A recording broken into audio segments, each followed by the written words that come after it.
네, 여러분들 안녕하세요. 저는 제조혁신전문대학원에서 그 산업 AI 시스템 전공을 맡고 있는 김헌기 교수입니다. 여러분들 반갑습니다.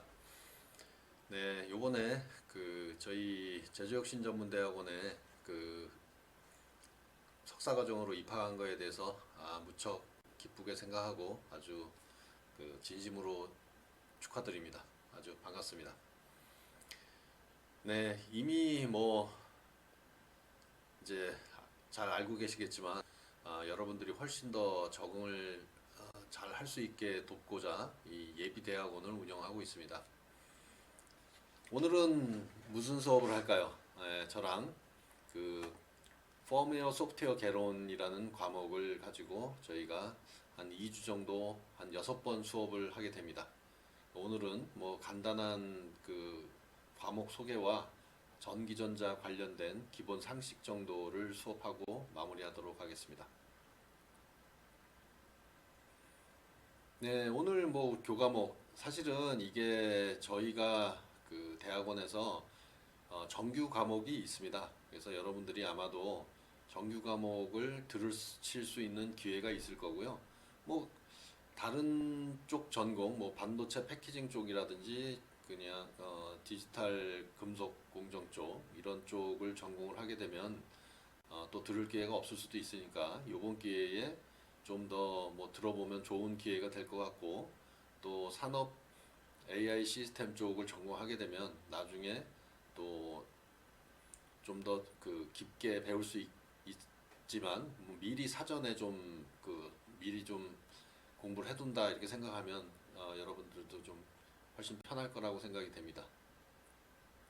그래서 뭐 길지 않은 시간이기 때문에 이번에는 저희가 그 아두이노 마이크로 프로세서 플랫폼을 저희가 그 나눠 드릴 겁니다. 이번 주 토요일 날 방문을 하시면 여러분들이 개인적으로 이 플랫폼을 받게 되고요. 이걸 가지고 이제 여러분들이 한 2번 정도 토요일마다 이번 주 토요일하고 다음 주 토요일에 이제 그 실습을 하게 됩니다.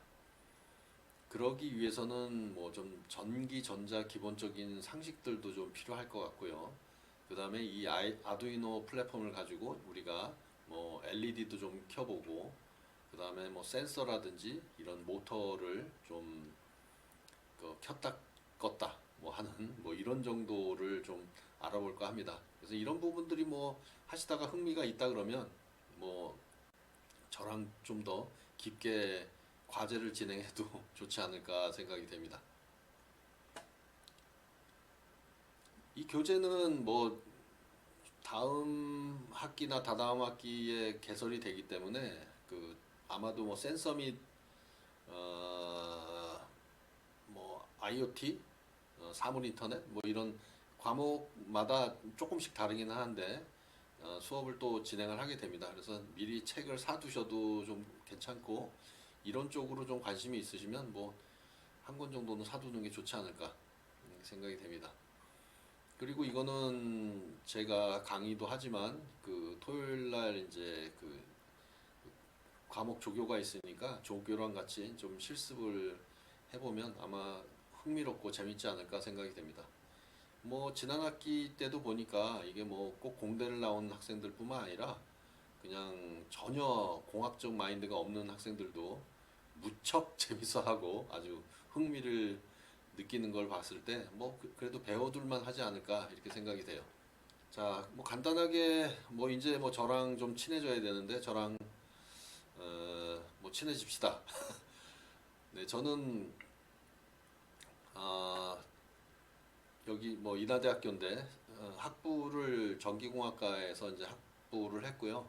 그 뉴욕대라고 하는 NYU에서 석사, 그다음에 뉴욕주립대학교에서 이제 박사학위를 받고 삼성에 가서 삼성의 뭐 부서는 팀은 똑같은데 자꾸 부서 이름들은 좀 바뀌긴 했었어요. 뭐 다 똑같다고 보시면 되고요. 저는 주로 그 반도체 칩을 설계하는 그 여러분들 뭐 보면 저도 아직은 그 애플 그림이 있는 걸 쓰지는 않고 삼성 그림이 있는 이 폰을 쓰고 있는데 여기에 들어가는 칩들은 사실 그 생산하는 국가가 그렇게 많지는 않습니다. 그 미국에 있는 퀄컴. 퀄컴이라는 업체는 LA에서 내려서 조금 자동차를 타고 남쪽으로 내려가면 그 샌디에고라는 데를 아마 들어보셨을 거예요. 그 샌디에고에 있는 회사인데 옛날에는 굉장히 작은 회사였지만 이제 지금은 이런 그 통신용 칩, 이 휴대폰에 들어가는 통신용 칩의 뭐 거의 대부분을 다 차지할 정도로 아주 엄청난 회사가 됐죠. 뭐 사실 애플도 지금은 자기네 자체 통신용 칩을 개발은 하고는 있으나 뭐 지금까지 사용하던 그 애플 휴대폰에 들어가는 통신 칩도 거의 99% 이상이 다 그 퀄컴 칩을 사용했고 삼성도 그 글쎄요 한 20년 전 이때만 해도 퀄컴의 칩을 99.9% 정도 사용을 했습니다. 근데 지금은 뭐 제가 2000년대에 삼성에 가서 그 통신 칩을 개발하는 원년 멤버로 활동을 하면서 제가 인하대학교 오기 전까지 그 상용을 성공을 했고 그 뭐 현재는 거의 뭐 한 반반 정도 사용하다가 뭐 최근에는 좀 뭐 발열 문제랑 공정 문제 이런 것들이 생겨가지고 또 퀄컴 칩을 더 많이 쓰기도 하고 뭐 어떨 때는 또 자체 칩을 많이 쓰기도 하고 그럽니다. 어쨌든 간에 이렇게 그 반도체 칩을 설계할 수 있는 나라는 극히 드물 정도로 인공위성을 만드는 것보다 제가 봤을 때는 뭐 한 10배에서 100배 정도 힘든 이런 일이었는데 그래도 성공적으로 잘 제가 마무리하고 그리고 이제 이 모교에 와가지고 여러분들하고 같이 이렇게 수업도 하고 연구도 하게 돼서 아주 무한한 영광으로 생각합니다. 저는 뭐 인하대학교 온 지 한 5년 정도 됐고요. 지금은 첨단 소재 공정공학과에서도 교수로 활동을 하고 있지만 또 스마트 소재 부품공학과에서는 이제 학과장 전공 주임을 맡아가지고 뭐 봉사활동을 좀 하고 있습니다. 제가 주로 하고 있는 분야, 뭐 관심 분야라기보다도 사실은 뭐 이런 분야로 이제 과제를 굉장히 많이 하고 있습니다. 그래서 뭐 로봇이라든지 AI 인공지능 관련된 부분, 그 다음에 이런 부분들을 만들기 위해서도 사실은 여러분들이 좀 오늘 좀 이해해야 되는 이런 인베디드 시스템에 대한 설계, 그 다음에 이 바이오 쪽하고 융합을 좀 많이 하고 있고요. 주로 뭐 영상 처리라든지, 그 다음에 신호 처리, 그 다음에 빅데이터를 뭐 좀 핸들링하는 방법, 뭐 등등 이렇게 하고 있습니다. 현재 뭐 과제를 굉장히 다양한 과제들을 하고 있는데, 뭐 국방과학연구소 ADD랑도 그 유도미사일 내에 들어가는 그 다양한 센서들, 그 센서들의 동력을 공급해 주기 위해서는 현재 구조로는 그 배터리 구조로 구성이 돼 있는데 이거를 배터리 없이 자체 에너지를 생산하는 그래서 셀프 에너지 제너레이션을 뭐 우리가 용어로는 보통 에너지 하베스팅이라고 하는데 뭐 에너지 하베스팅은 방법은 또 여러 가지가 있을 수는 있습니다. 어떤 열적인 차이, 그 에너지 그러니까 뜨겁고 차갑고 이렇게 열적인 차이를 활용을 해서 우리가 보통은 그 물리에서는 제백 효과 또는 뭐 펠티어 효과라고 하는데 열적인 N형 반도체와 P형 반도체 두 개를 접목을 하고 서로 간에 온도 차이가 발생했을 때는 전류가 발생하는 현상을 우리가 제백 효과라고 하고 있고 또는 이런 반도체에 에너지를 주게 되면 결국 전류를 흘리게 되면 한쪽은 뜨겁고 한쪽은 차갑고 이런 현상이 일어납니다. 그래서 요새는 뭐 자동차에서도 어떤 기존의 그런 에어컨이나 기존의 그 열을 그 히팅 방법 이런 거보다도 이런 재백 효과나 펠티어 효과를 활용해서 이런 냉방 장치나 온방 장치를 만드는 이런 것들도 개발이 되고 있는 거로 알고 있습니다. 그 어떤 디바이스들 장치들도 좀 만들고 있고 그 다음에 다른 뭐 다양한 업체들하고도 이 로봇이나 인공지능 분야로 많은 연구들을 하고 있습니다. 언제든지 그 오피스는 오픈돼 있고요. 뭐 가능한 한 오전에 제가 좀 많이 있습니다. 오후에는 이것저것 바쁜 일도 미팅이 많아가지고 좀 자리에 없을 때가 많으니까 저는 오전 뭐 8시서부터는 거의 자리에 있고 오전 내내 가능한 한 그 특별한 미팅들을 안 갖고 오후에 미팅들을 많이 갖기 때문에 오전에 찾아오시면 저랑 커피 한잔 할 수 있는 기회는 언제든지 있습니다. 그리고 오늘은 참 수업이 예비대학원은 과가 이제 첨단 소재랑 스마트 소재 둘 다를 하기 때문에 실질적으로는 제가 실시간으로 수업을 할 수가 없어요. 왜냐면 스마트 소재 부품공학과는 그 지금 임직원을 대상으로 하는 그 과이기 때문에 아마 열심히들 일을 하고 계실 거고요. 그래서 제가 오늘 공지한 것처럼 그 퇴근하고 뭐 저녁 시간이나 뭐 새벽 시간 좀 시간 날 때 들으시고 맨 뒤에 뭐 숙제가 있으니까 간단한 숙제도 해가지고 제출을 하시면 될 겁니다. 그거는 상세하게 또 뒤에서 좀 더 말씀을 드릴 테니까 참고하시고 316호 언제든지 커피 한잔 하러 오셔도 됩니다. 제 전화번호도 있고요. 이메일도 있으니까 가능한 한 뭐 이메일이나 문자 그리고 뭐 대면 뭐 다 가능합니다. 평가 방법인데요. 이거는 사실 뭐 예비대학원은 특별한 평가 방법이 없어요. 우리가 수료증을 주는데 저는 그 총 100점 만점에 이제 한 80점 이상이면 이제 수료증을 주는 거로 돼 있고요. 근데 그걸 평가하는 방법은 뭐 시험을 보는 거는 아니고 이제 4번 정도는 이론 수업을 할 거고 두 번 정도는 실습을 할 텐데 이론 수업도 제가 이제 오늘도 숙제 주는 것처럼 과제를 제출을 합니다. 과제를 제출을 했느냐 안 했느냐를 가지고 우리가 그 일단은 50점. 그 다음에 토요일 수업에 참석을 해서 물론 여기도 과제를 제출해야 됩니다. 그래서 수업에 참여했는지도 중요하고 그 수업이 다 끝났을 때 정상적으로 그 실습을 다 끝냈는지 이런 것들을 가지고 전체적으로 50점, 50점, 100점 만점으로 평가한 다음에 제가 그 행정실에 이 학생이 제대로 수료를 했는지 그 미수료했는지에 대해서 평가를 할 예정입니다.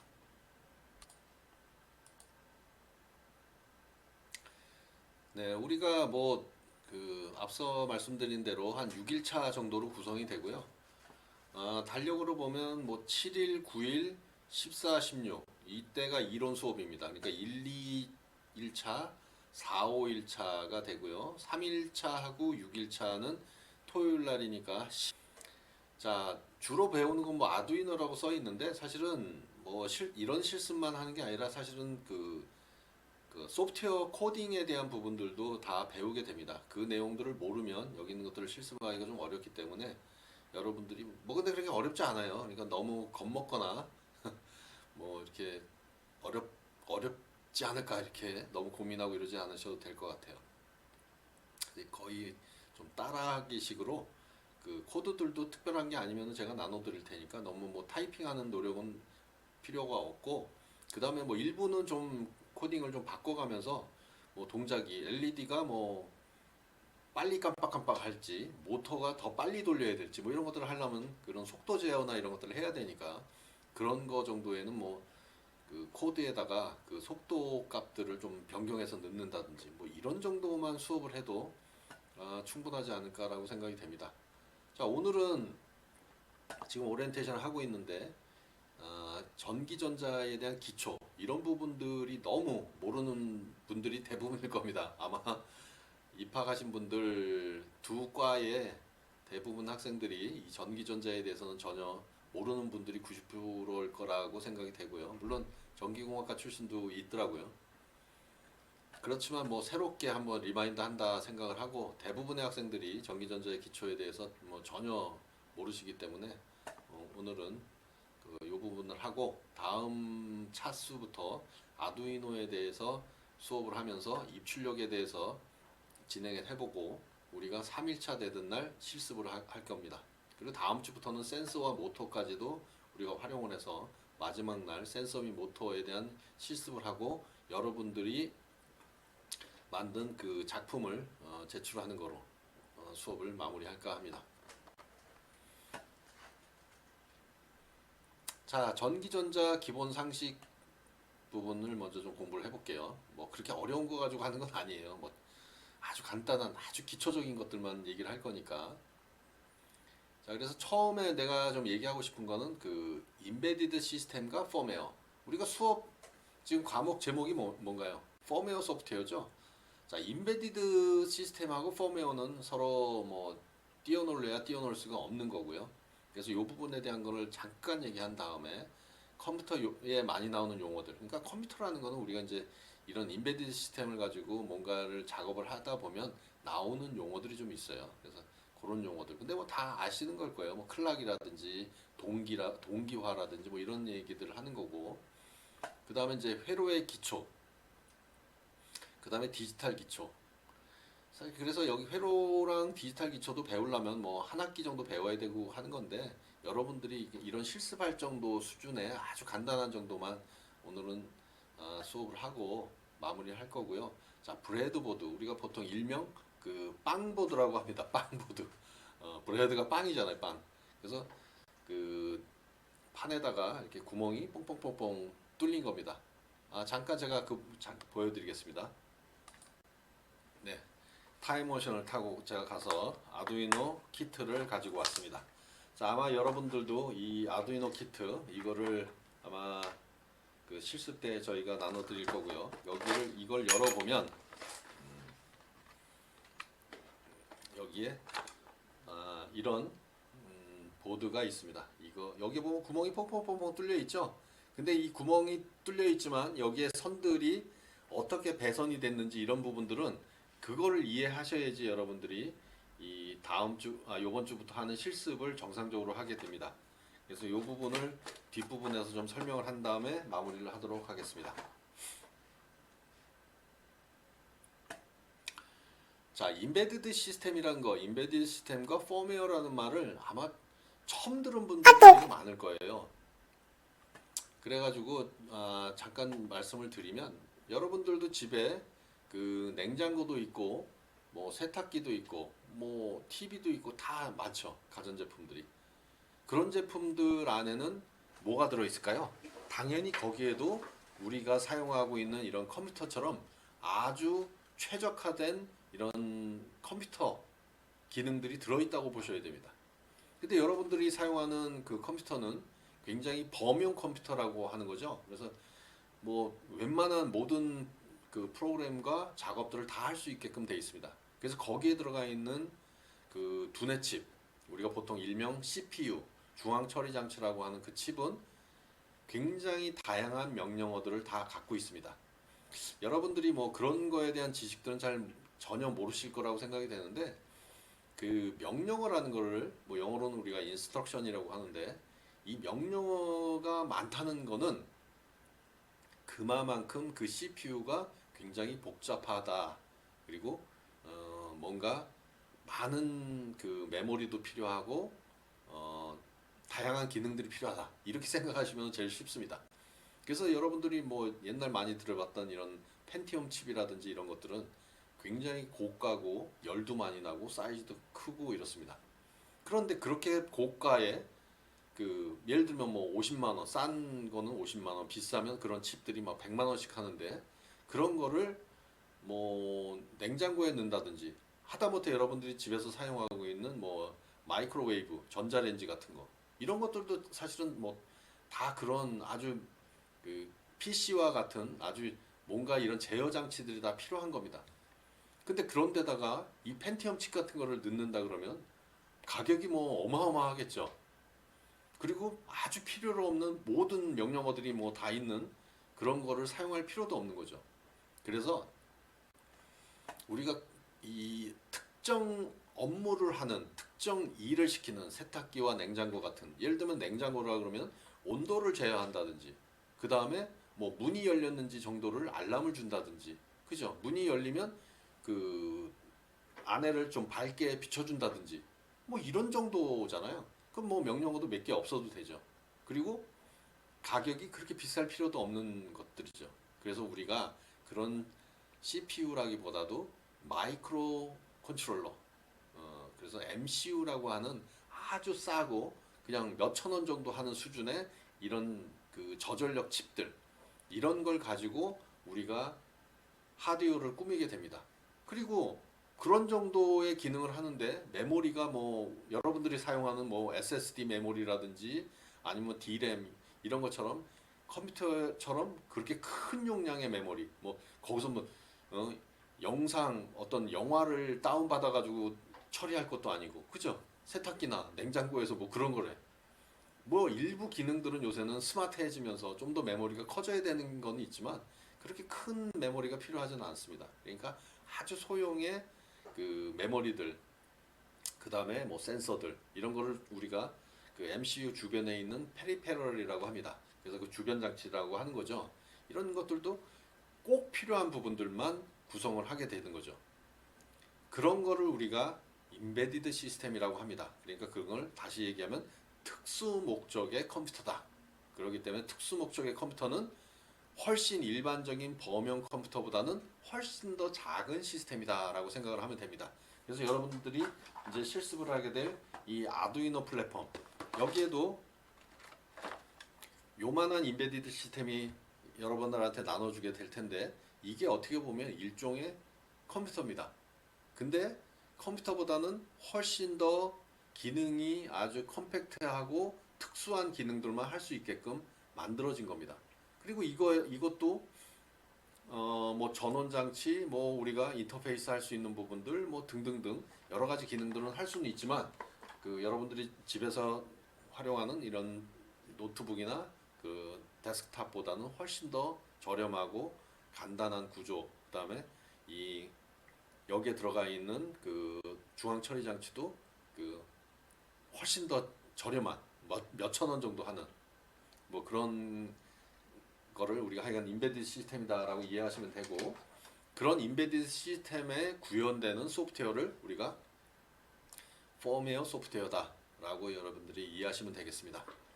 자, 임베디드 시스템하고 펌웨어는 이 정도로 많이 떠들었으니까 여러분들이 아마 쉽게 이제 이해가 되셨겠죠. 그래서 이런 부분들은 임베디드 시스템과 펌웨어는 저전력 이런 부분이 되게 중요하죠. 요새는 뭐 1등급 냉장고, 1등급 세탁기, 그렇죠? 이게 뭐 전기를 많이 먹고 이러면 안 되니까. 그다음에 나름대로 고성능이라는데 여러분들이 가지고 있는 이런 PC에 있는 그런 CPU보다는 고성능일 순 없죠. 그냥 그 정도를 충분히 수행할 수 있는 정도의 성능이면 될 거고요. 그다음에 실시간성이 필요할 수도 있습니다. 그러니까 리얼타임이라 그러는데 꼭 근데 뭐 이게 꼭 중요하냐 이런 건 아니고요. 어떤 임베디드 시스템이냐에 따라서 이런 부분들이 필요할 수도 있고 필요하지 않을 수도 있지만 이런 부분들을 고려해야 된다라고 생각하시면 됩니다. 그래서 가격엔 되게 민감하겠죠. 여러분들이 회사에 나중에 취업을 해서 이런 어떤 특정 시스템을 만든다. 로봇을 만드는 것도 사실은 임베디드 시스템을 설계하는 거랑 같은 개념이라고 보셔야 돼요. 로봇에서 처리해야 되는 어떤 명령어들이나 어떤 동작들이 그냥 노트북이나 데스크탑에서 수행하는 거랑 다르면 그거에 적합한 시스템을 설계를 해야지만 됩니다.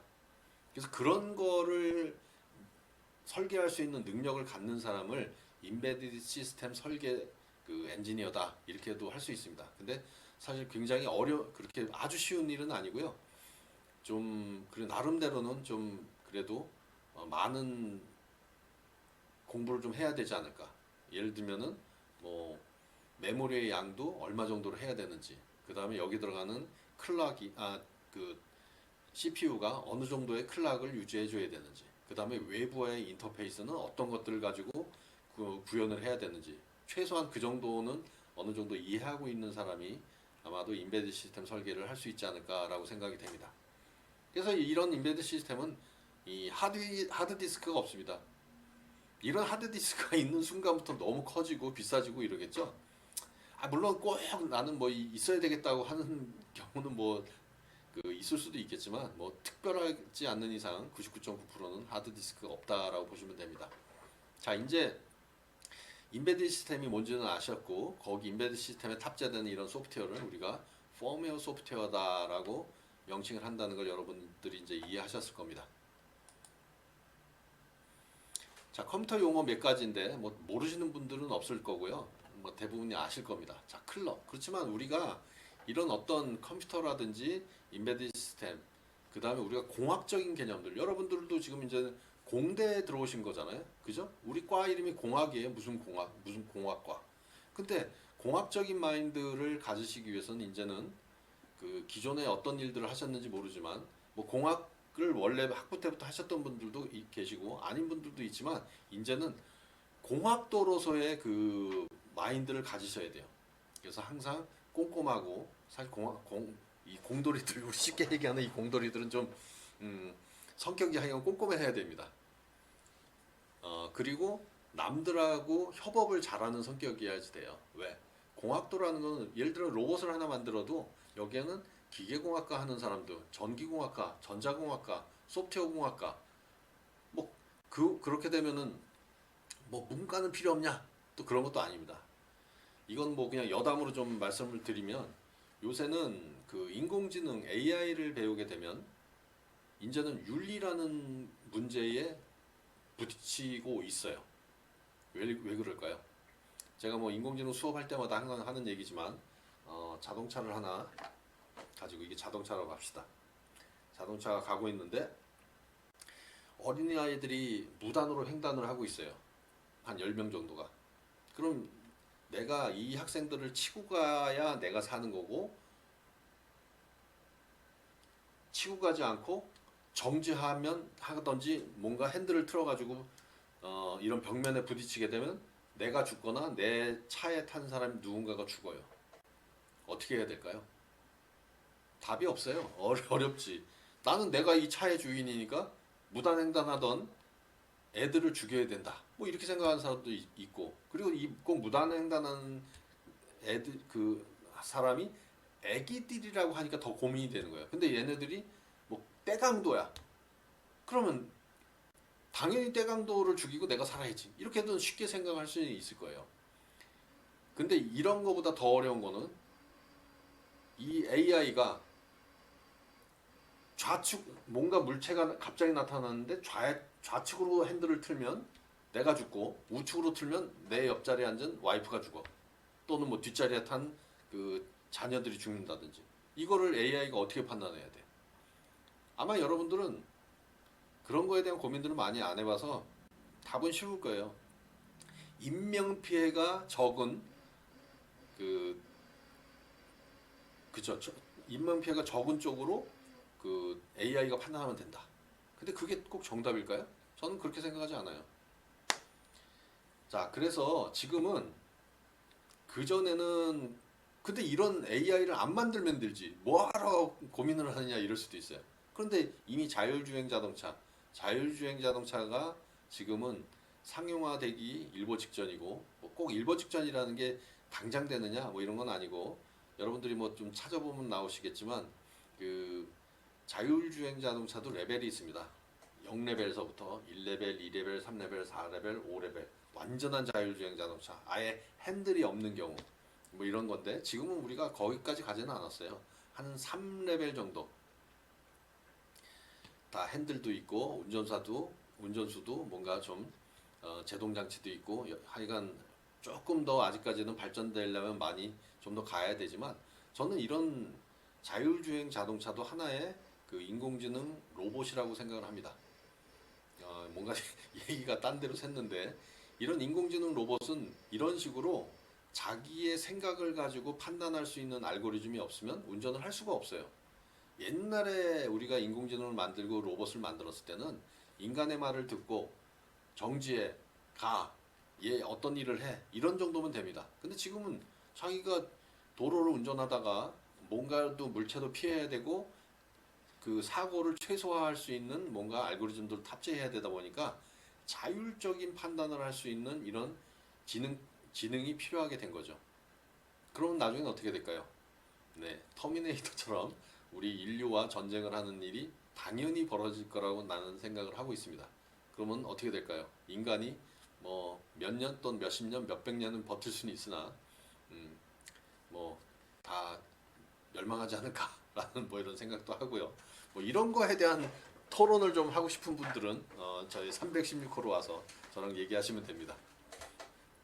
네, 좀 딴 데로 샜는데 아니 뭐 수업이라는 게 꼭 뭐 한 가지 얘기만 하는 게 아니라 여러분들은 이제 공학도에 들어선 하나의 첫걸음이기 때문에 다양한 분야에 대해서 저랑 얘기하는 게 뭐 크게 그렇게 나쁘다라고 생각은 되지 않습니다.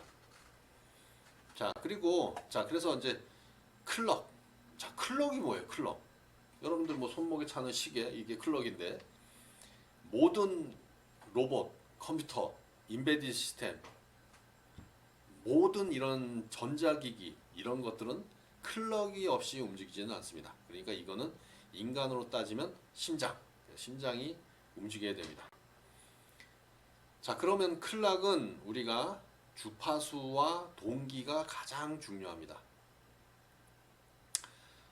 자, 그러면 이건 갑자기 생각난 거고, 뭐 제가 수업 시간에 할까 말까를 생각한 게 아니라 뭐 원래 하려고 했던 건 아닌데, 어떤 학생들하고 제가 얘기하다 보니까 여러분들이 그 고등학교 때 상가함수를 많이 배웠을 거예요. 그래서 글씨를 쓰는 게 이거로 써볼까요? 자, 색깔은 빨갛게. 자, 사인파나 코사인파를 그리려면 몇 가지를 알아야지 될까요?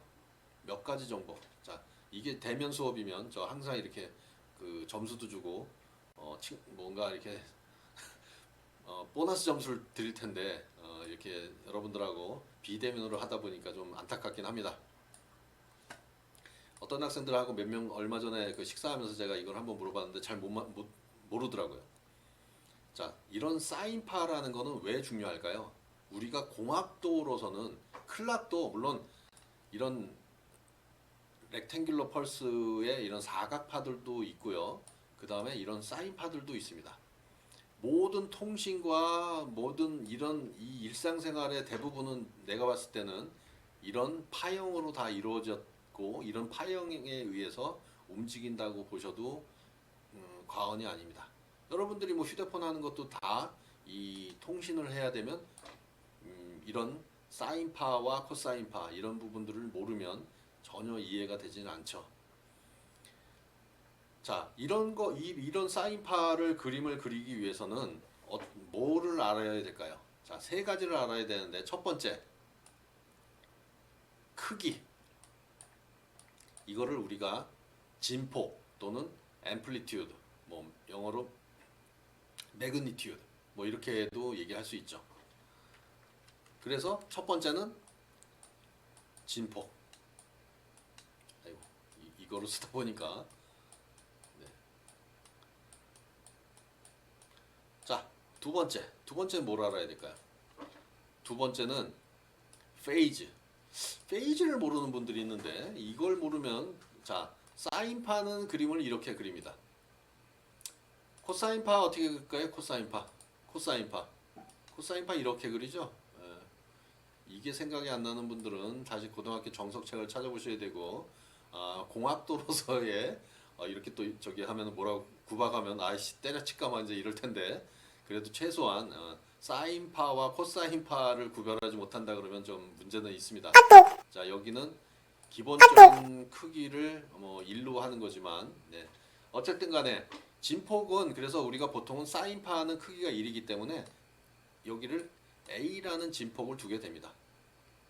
A가.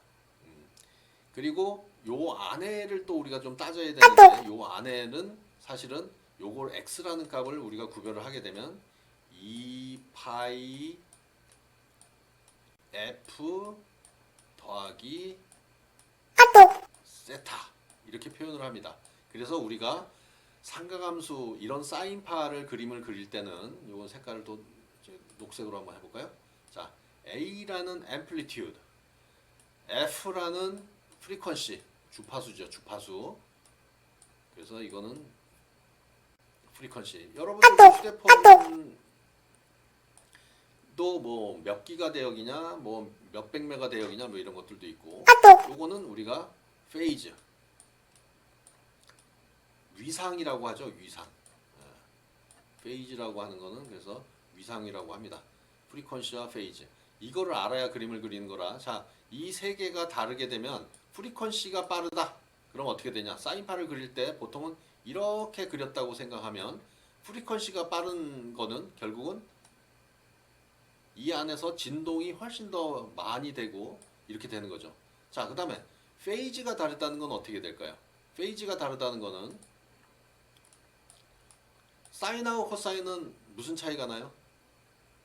아시는 분은 알지만 페이지가 90도 차이가 나는 거죠. 사인과 코사인은 사실은 페이지를 맞춰버리면 사인과 코사인은 같은 그래프가 될 수도 있어요. 왜? 사인은 이렇게 짓고 코사인은 90도 위상 차이가 나서 이렇게 되는데 이 위상을 90도 변경을 시키면 사인이 되겠죠. 그래서 사인과 코사인은 90도의 위상 차이가 난다. 자, 근데 이 위상차 90도가 난다는 거에 대해서 이거는 과학적으로는 엄청나게 깊은 뜻이 있습니다. 이거를 우리가 위상 차이가 90도가 난다는 것을 우리가 오소고날 하다라고 합니다. 영어로 쓰면 OR TH O 소 고 날. 네, 이거 너무 오랜만에 써보는 거긴 한데 날. 오소고날하다는 걸 여러분들 집에서 한번 찾아보세요. 이게 그냥 직교하다라는 뜻이긴 한데 이거는 엄청나게 큰 뜻이 숨어 있습니다. 직교하다, 직교하다. 직교하다라는 말은 아주 그냥 심오한 공학적으로는 그 엄청난 게 들어있는데, 자 여기에 문제 하나 나갑니다. 자 오늘 맨 뒷장에 보면 숙제를 두 가지를 줬어요. 한 가지 자기소개, 두 번째 저항을 잃는 법. 끝이에요. 그런데 자 세 번째, 왜 수업을 안 듣고 맨 뒷페이지만 보고 과제를 내고 출석을 체크하는 학생들이 있기 때문에 저는 수업 중에 이렇게 그 문제를 하나씩 더 줍니다. 자, 직교하다라는 거, 이게 3번 문제. 직교하다라는 게 공학적으로 어떠한 의미를 갖고 있는지, 특히 사인파와 코사인이 90도 위상 차가 나기 때문에 사인과 코사인은 직교합니다. 사인과 코사인은 직교예요. 근데 무슨 사인과 코사인을 가지고 뭘 할 수 있을까? 이 직교하다라는 게 무슨 의미일까? 힌트를 잠깐 드리면 사인과 코사인 파는 서로 섞여 있어도 잘 구별해낼 수 있다가 사실은 정답이에요. 그 부분에 대해서 한번 그 방향으로 고민을 해서 그 3번 과제도 수행을 해서 제출해 주시면 됩니다. 아시겠죠? 자, 그래서 제 수업은 안 들으면 빵점. 그냥 무조건 1, 2번만 풀었다. 그래서 자기소개랑 그 저항만 냈다. 그러면 수업을 안 듣는 거예요, 이거는. 자, 그래서 이 동기라는 부분이 사실은 좀 전에 얘기했던 그 오소고날하다는 거랑도 굉장히 관련이 있다라고 보시면 됩니다. 그러면 더 이제 수업을 듣는 분들을 위해서 내가 오늘 동기의 중요성 요거를 하나 딱 갖다 놨고, 아까 오소고날을 설명할 때 힌트를 더 드리는 거로 할게요. 자 여기에 보면, 자 여기 위에 자 여기에 어떻게 놓을까? 여기 보이시죠? 자 보이시죠? 여기다 놓고 할게요. 펜을 선택하고 크기는 요 정도, 색깔 빨간색으로 해볼게요. 자 보세요. x와 y는 갑자기 여러분들 이런 거 고등학교 때 배우던 거 또는 고등학교 때 안 배운 사람도 있고 배웠지만 아주 오래돼 가지고 그런 사람들도 있고, 배웠지만 오래되지는 않았지만 뭐 거의 기억을 안 하는 분들도 있습니다. 자 일단 x와 y는 같다라고 보겠습니다. 우리가 보통 일반적으로 어떤 공학적으로는 내가 신호를 전달하고자 할 때 사인파에다가 신호를 실어서 보냅니다. 그래서 여러분들이 아시다시피 라디오에서도 FM이라고 하는 방송이 있고요. 또 뭐가 있을까요? AM이라는 게 있죠. 자, 우리가 맨날 FM 뭐 89.1, 뭐 AM 뭐 이렇게만 들어봤지만 얘네들이 뭔지를 몰랐잖아요. 우리가 바로 앞에서 배웠던 바로 그겁니다. F는 프리퀀시, M이라는 건 뭐 여러분들 잘 모르지만 모듈레이션이라고 해요. 모듈레이션. 그래서 우리가 어떤 통신 장비들을 보면은 모뎀이라는 것들이 있습니다. 모뎀인데 사실 얘는 대문자로 써주는 게 더 이해가 쉬워요. 모뎀. 모뎀이라는 장비들 뭐 우리가 통신 장비 같은 데서 많이 볼 텐데 그게 바로 앞부분은 모듈레이션.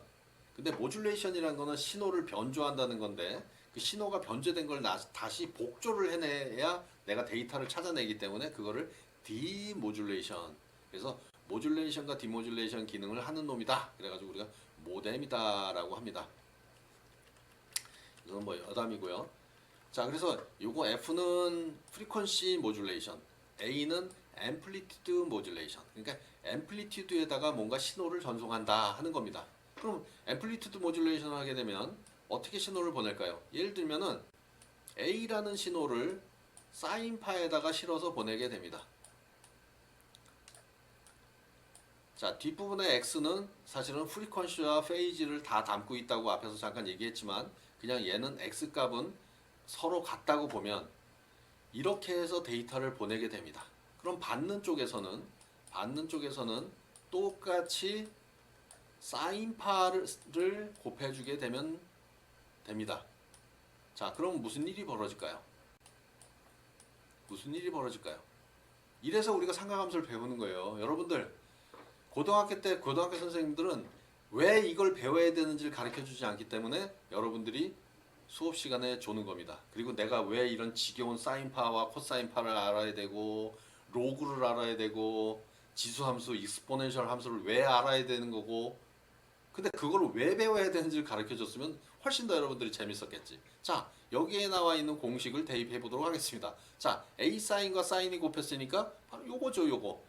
x와 x는 같다라고 보게 되면 요 공식을 활용하게 되면 됩니다. 자, 앞에는 마이너스 2분의 1이 됩니다. 자, 마이너스 2분의 1. 자, 뒷부분을 보면 얘는 같다고 봤으니까 코사인 2x가 되겠죠. 코사인 2x. 뒷부분은 빼기 얘랑 같은 값이니까 0이잖아요. 0. 그러니까 코사인 0 이렇게 됩니다. 자, 이거 근데 여기서 또 이제 또 헷갈리시는 분들이 있어. 코사인 0이 얼마인지 모르는 분들이 있는데 코사인은 보통 이거 모르는 분들은 이제 지금 공대로 와가지고 내가 코사인 0이 얼마인지를 모른다. 정석책 보든지 아니면 동생분이든 아니면 자녀분이든 다시 찾아봐야 됩니다. 코사인이 여기가 0도이기 때문에 여기가 1입니다. 코사인은 그죠? 여기는 90도, 여기는 270도, 360도가 되면 다시 또 1이 되죠. 여기 180도가 됐을 때 여기 180도가 되는 지점은 마이너스 1이죠. 180도. 여기는 마이너스 1. 자, 그러니까 이 코사인 0은 뭐가 돼요? 1이 되는 거죠. 1. 얘는 2다. 자, 그럼 우리가 어떻게 이건 답이 뭐가 돼요? 우리가 공학적으로는 코사인 2x 이런 부분들은 고주파 성분으로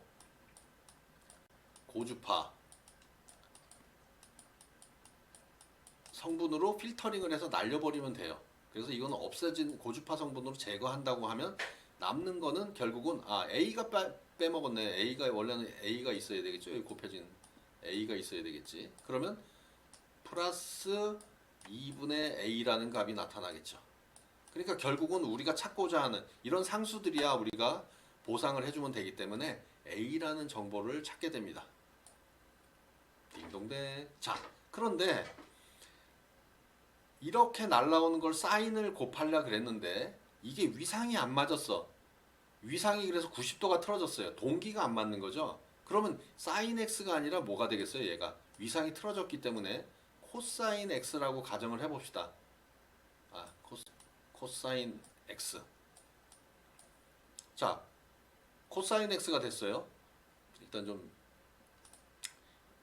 쓸데없는 부분들은 좀 지워버리겠습니다.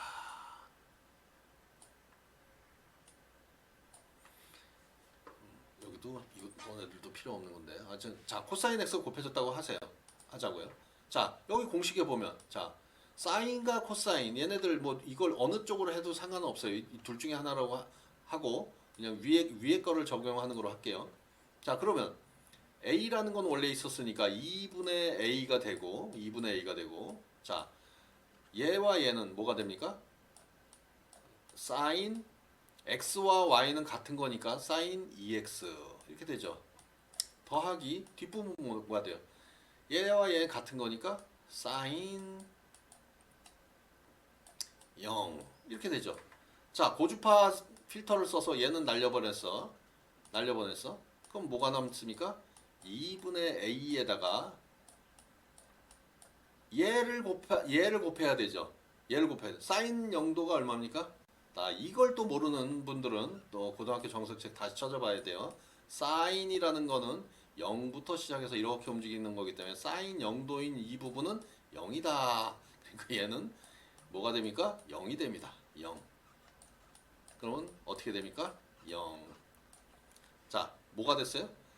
동기가 안 맞으면 내가 찾아내려고 했던 신호가 내가 받고자 하는 부분에서 어떻게 됐다? 사라져버렸다. 네, 사라져버렸네. 0이 돼버렸습니다.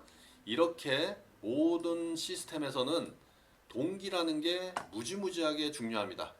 이 표를 내가 왜 보여줬는지 그래서 그 의미를 알 거고요. 아까 오쏘고나라다. 90도의 관계가 있다. 그 얘기는 마찬가지로 아까 사인의 신호를 실어 보내든 또는 코사인의 신호를 보내든 우리가 이 공식들을 활용하게 되면 A라는 값 또는 여기에 이 신호에 B 코사인 X 이렇게 섞어. 이건 중요한 거니까 다시 한번 얘기할까요? 어차피 나왔던 얘기니까. 자, 우리가 그래서 A라는 신호에 sin x를 곱하고 내가 찾아내고자 하는 또 b라는 신호에 코사인 x를 이거 s가 자꾸 x를 실어서 한꺼번에 보내면 자 얘만 보내도 되지만 굳이 얘 코사인이라는 것도 있기 때문에 같이 이렇게 실어서 보내면 우리가 받는 쪽에서는 A를 찾아내는 데서는 당연히 뭘 곱해야 되겠어요? A가 곱해져 있는 사인을 곱하면 됩니다. 자, 아까 사인을 곱해서 끄집어내면 뭐가 나온다 그랬어요? 뭐 2분의 뭐 저기는 있지만 A를 끄집어낼 수 있다 그랬죠. 뒷부분은 사인과 코사인을 곱하니까 아까 뭐라 그랬어? 0이 돼 버렸죠? 더하기 0. 자, 요번에는 이쪽에다가는 코사인을 곱해 보겠습니다. 코사인을 곱하게 되니까 뭐가 나옵니까? 코사인하고 사인을 곱하면 아까도 사인과 코사인 위상차가 나면 0이 된다 그랬어요. 뒷부분. 자, 이 부분인데 코사인과 코사인 당연히 앞부분 보면 코사인 여기도 보면 이건 고주파 성분이 되고 여긴 0이 되니까 코사인 0은 1이에요. 그래서 값이 살아남아. 그렇기 때문에 B라는 값이 살아남게 됩니다. 자, 그래서 이런 신호를 섞어서 보내더라도 내가 필요로 한 부분에 이 신호를 곱해주게 되면 이 신호라는 건 실질적으로 이거는 정보고 이 정보를 실어 날르는 거예요. 우리가 휴대폰을 쓰더라도 내 목소리는 이 A라는 정보라는 거고 내 목소리를 실어 날르는 거는 이런 사인파가 실어 날릅니다. 그거를 우리가 그 주파수라고 하는 거죠. 그래서 이런 거를 우리가 사실은 영어로나 용어로 얘기하면 한국말로는 반송파, 반송파, 영어로는 캐리어. 우리가 여행 갈 때 갖고 다니는 그 가방이 캐리어가 아니라 뭐를 실어 날르다 이런 뜻입니다. 네? 알겠죠? 네, 그거는 캐리어. 그래서 이 캐리어들을 없애주는 이런 작업들을 하면 정보들이 이렇게 남는다. 자, 보세요. 그러니까 사인과 코사인은 둘이 아무리 섞여 있어도 우리가 얘네들을 잘 이런 신호들을 구별할 수 있다라는 게 바로 오쏘고날의 특징입니다. 그래서 공학적으로는 오쏘고날을 하다는 것은 서로 잘 구별을 할 수 있다. 뭐 약간의 뭐 필터링도 하고 뭐 이래야 되는 거지만 충분히 물과 소금을 분류해내는 것처럼 우리가 구별해낼 수 있다라고 여러분들이 이해하시면 됩니다.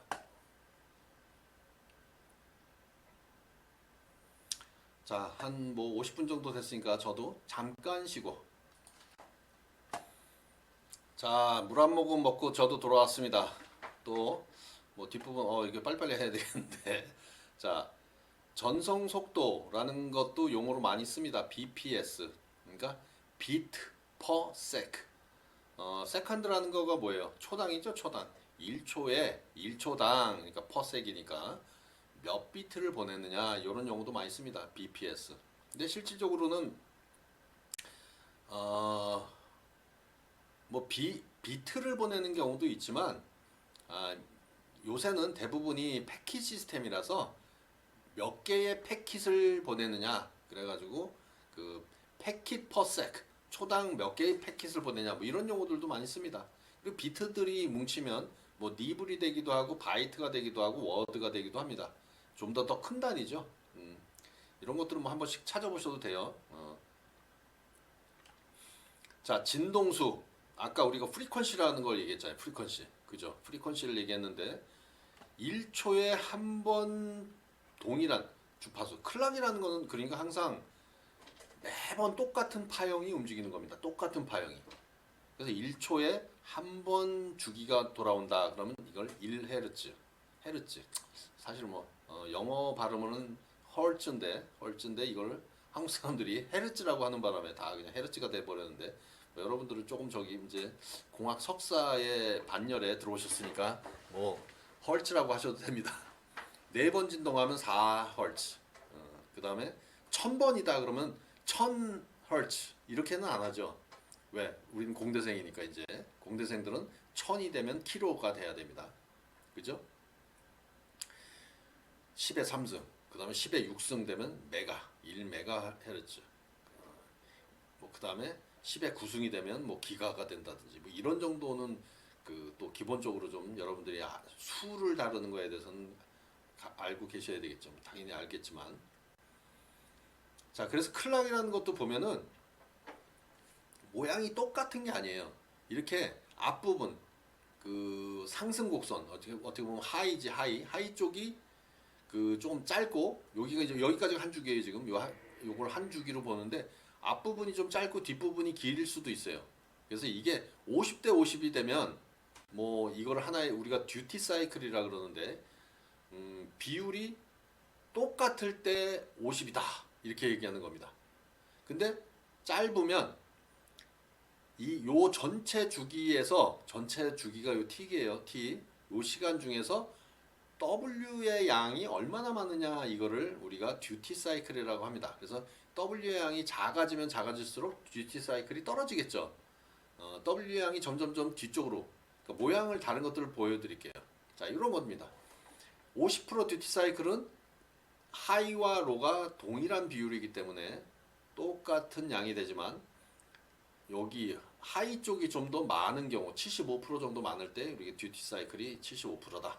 그 다음에 하이 쪽이 좀 적을 때 25%밖에 안 될 때 이런 경우들도 있습니다. 그러니까 항상 우리가 이런 듀티 사이클을 50%만 사용하는 게 아니라 이렇게 75%를 쓸 수도 있고 25%를 쓸 수도 있고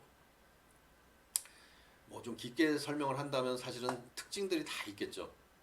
이거를 잘 읽을 수 있게 하려면 75% 사이클 하이보다는 로보다는 하이가 많게 하면 우리가 놓치지 않고 읽어낼 수는 있지만 전력을 좀 많이 먹겠죠. 하이라는 거는 전원을 공급해줘야 되는 거니까 25%는 짧으니까 전력 소모는 좀 적을 수는 있는데 우리가 읽어내는 게 딱딱딱딱 요 하이 때 읽어내야 되니까 요걸 잘 못 읽어낸다 그러면 좀 에러가 많이 날 수 있겠죠. 그래서 이런 것들은 좀 장단점이 또 있을 수도 있습니다. 아까 이건 넘어갈게요. 아까 뭐 바이트도 나왔고 워드도 나오고 니블도 나왔는데 바이트는 그냥 우리가 비트를 우리가 좀 많이 묶어가지고 보통 그냥 8개죠. 8개를 묶어가지고 한 바이트다.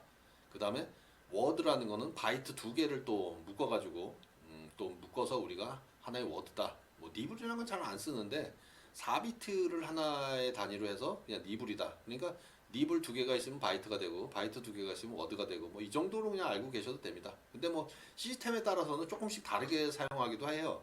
그러니까 그냥 일반적인 정도로만 그냥 바이트, 워드, 니블 이런 게 있다는 단어 정도 알고 계시면 될 것 같아요. 아까 BPS를 배우느라 그랬구나. 비트 퍼 세컨. 자, 그래서 이진 데이터가 있는데 10111 뭐 쭉 있는 거를 0.1초 동안 전송을 했다. 그러면 BPS는 얼마냐? 뭐 이건 뭐 그냥 산수 따지면 되겠죠. 산수 따지면 되는데 여기 15개를 보냈다고 합니다. 15개. 근데 0.1초 동안 보낸 거니까 1초 동안은 몇 개 보낼 수 있겠어? 당연히 150개 보낼 수 있겠죠. 그러니까 이런 시스템은 우리가 150Hz, 150Hz의 주파수로 전송된다. 뭐 이렇게 얘기를 할 수가 있습니다. 또는 BPS로 150 BPS다. 뭐 이렇게 얘기를 하면 되겠죠.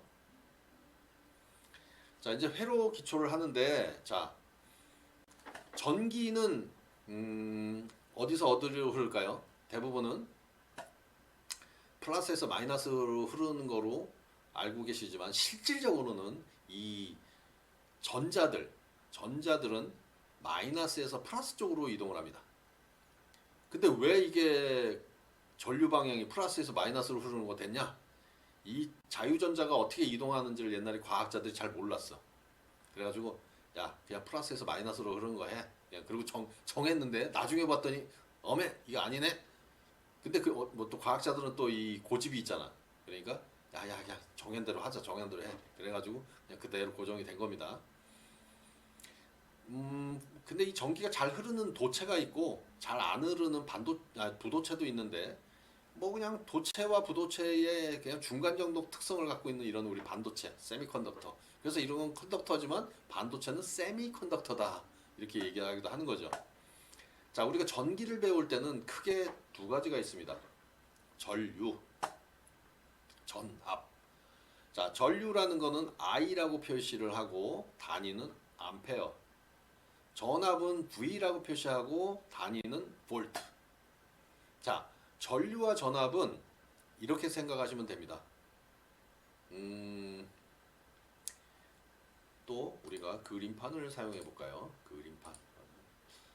자, 우리 그 어디 멀리가 아니라 저기 춘천이나 이런 쪽으로 가면은 파란 물이니까 파란색으로 이렇게 댐이 이렇게 있고 여기 이제 물이 왕창 있잖아요. 물. 그 다음에 여기에 수문들을 만들고 물들을 막 컬컬컬컬 이렇게 흘려보내죠. 그죠? 그러면 우리가 전기라는 건 간단해요. 여기를 우리가 와트로 표현하기는 좀 그렇긴 하지만 뭐 그렇게 표현해도 될 것 같아요. 전체에 물이 그 전기가 쌓여 있는 용량이겠지. 물이 얼마나 많은지. 자, 그리고 여기에 수문은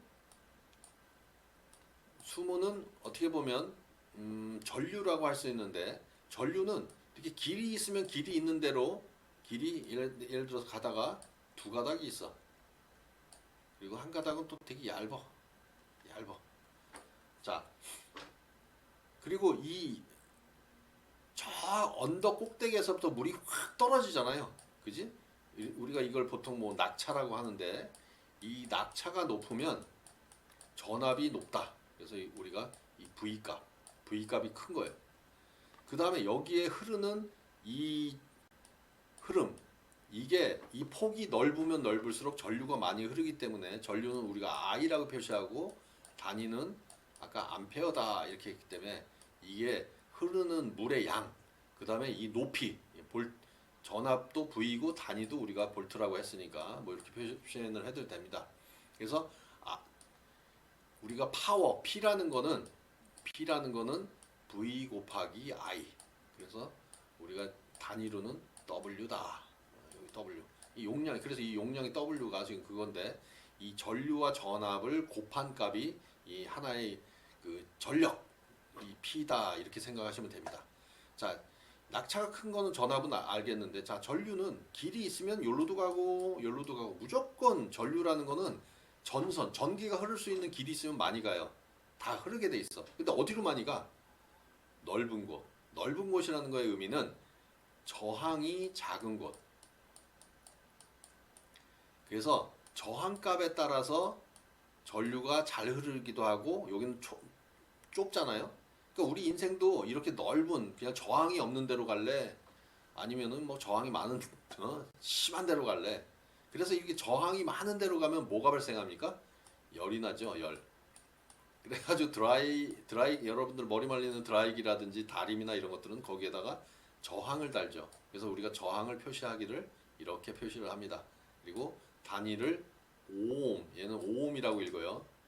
그래서 오음이라고 읽는데 쓰기는 저항값이라 그래서 R, 레지스턴스, 원래 레지스턴스 R이라고 하고 저 단위는 오음이다.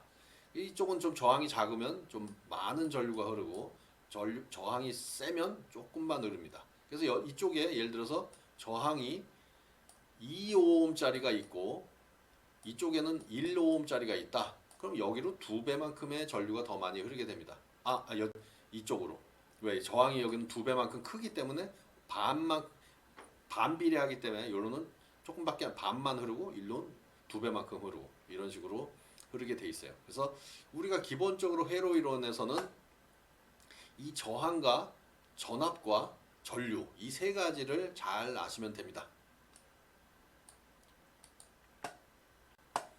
자, 그래서 이 공식은 전기와 전자의 오음의 법칙이라고 하는데 오음의 법칙 이거는 우리가 그냥 너무 기본적인 것들이에요. 그래서 이거를 V는 IR 근데 공식을 바꿔주면 되니까 어쨌든 V는 IR만 알면 나머지 공식은 다 알게 되는 거죠. 왜? I는 R만 슉 넘겨주면 R분의 V.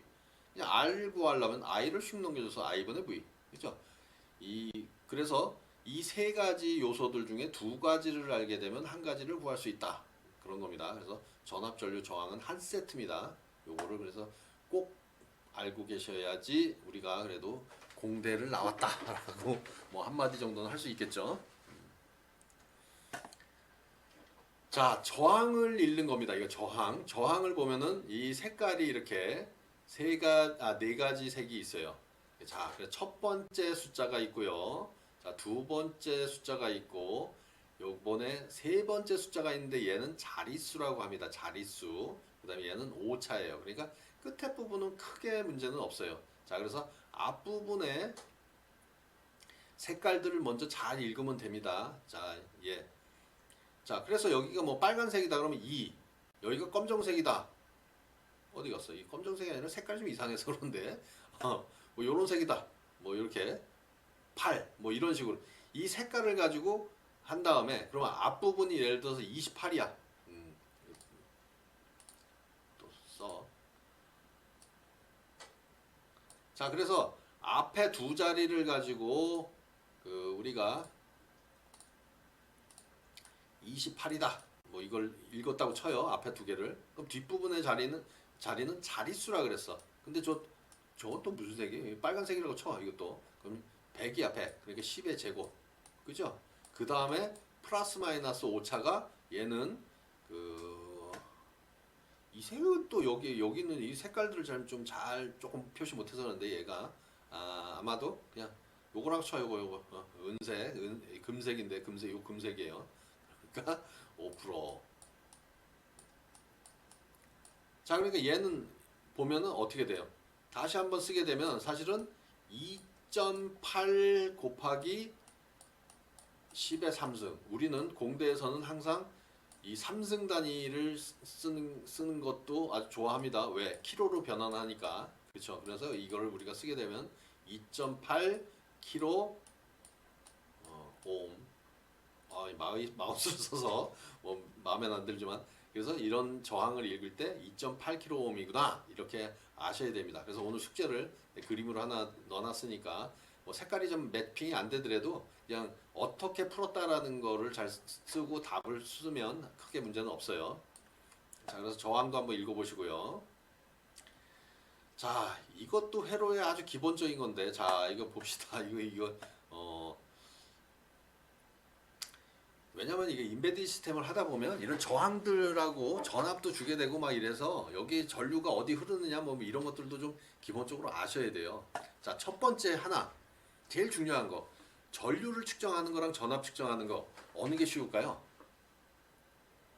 당연히 전압을 측정하는 게 쉽습니다. 그래서 우리가 예를 들어서 어떤 뭐 테스터기가 있어. 자, 이게 테스터기라고 쳐요. 그럼 보통 이렇게 선 두 개가 나와 있습니다. 프로브가. 그래가지고 어디단가 이게 전자회로다 그러면 여기다가 이렇게 꽉 대봅니다. 하나는 어디다 대? 하나는 항상 접지 쪽 0V 쪽에다 대는 거예요. 그래야지 구해지겠죠. 또는 뭐 꼭 거기다 대는 건 아니고 요쪽과 요쪽의 전압 차이를 보려 그럴 때 우리가 전압을 이렇게 갖다만 대보면 됩니다. 그래서 그런 거를 우리가 전압 측정인데 항상 여러분들이 생각할 때 전압은 요쪽과 요쪽의 전압의 차이다라고 보시면 됩니다. 그래서 전압차 측정 이렇게 보시면 돼요. 자, 근데 전류는 요 통로를 흐르는 전류를 우리가 구하는 거기 때문에 그 통로를 흐르는 전류를 측정하는 것은 쉽지가 않아요.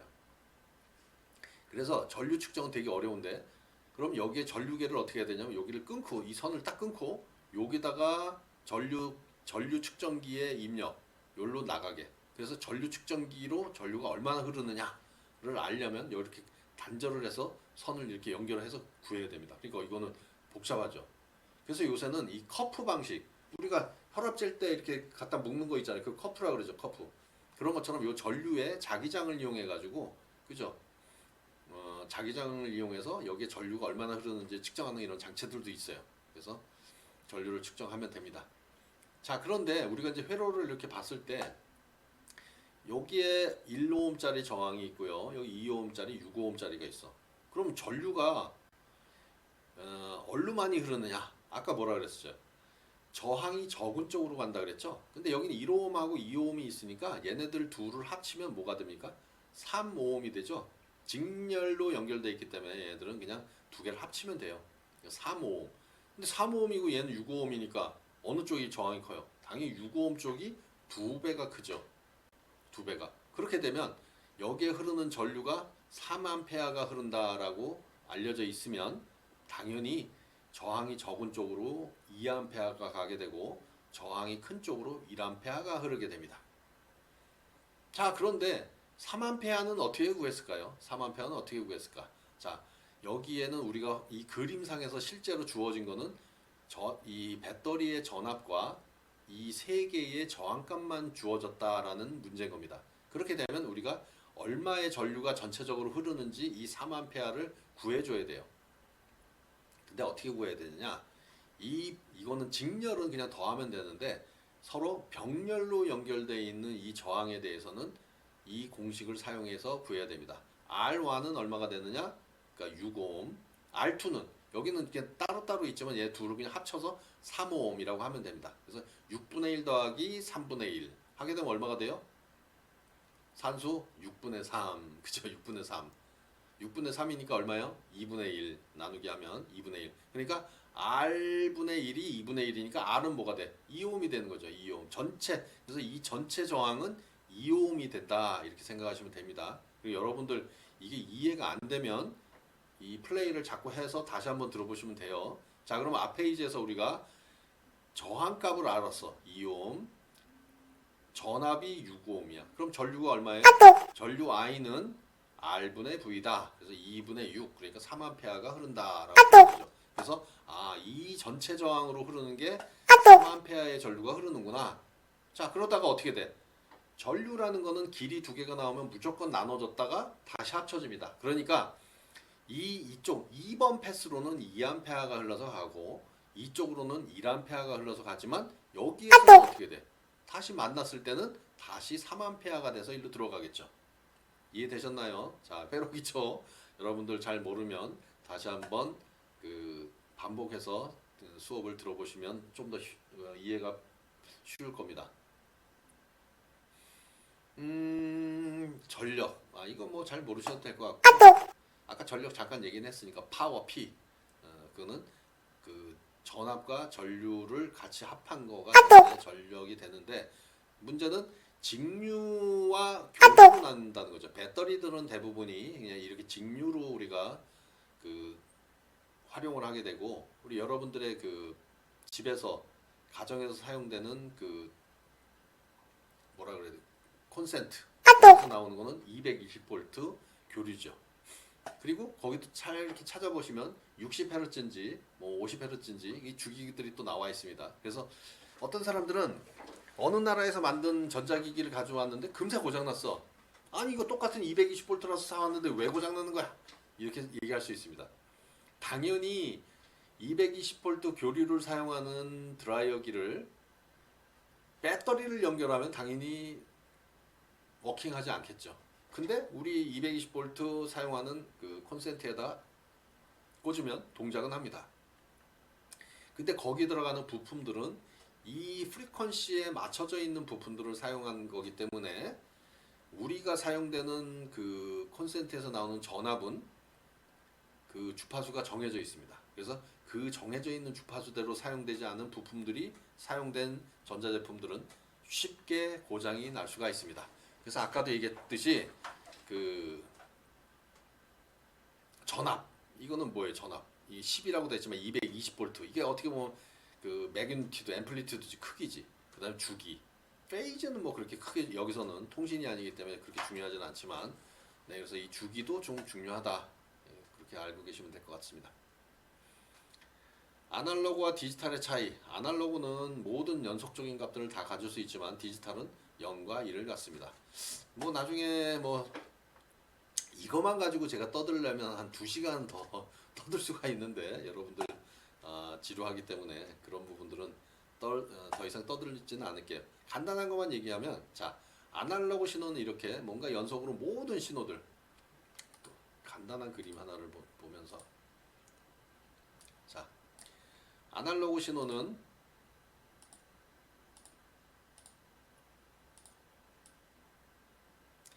어떤 신호든지 다 가질 수 있는 겁니다. 그죠?